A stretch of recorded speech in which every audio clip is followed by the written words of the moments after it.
Kung gusto mo ng positive outlook sa buhay, kailangan alam mo to. May kilala ka bang tao na sobrang masayahin niya?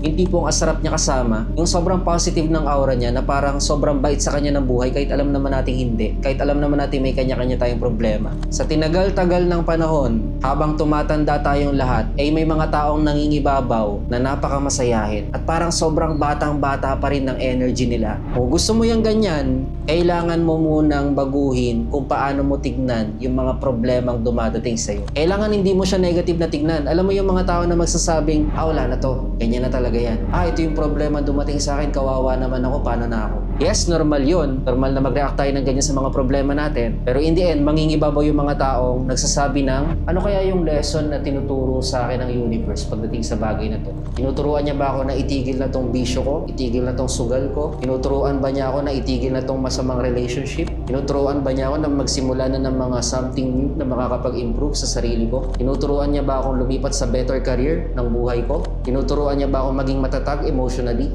Mangingibabaw lagi yung mga taong ganun. Kaya ganyan mo dapat tignan ang mga problema na dumadating sa'yo.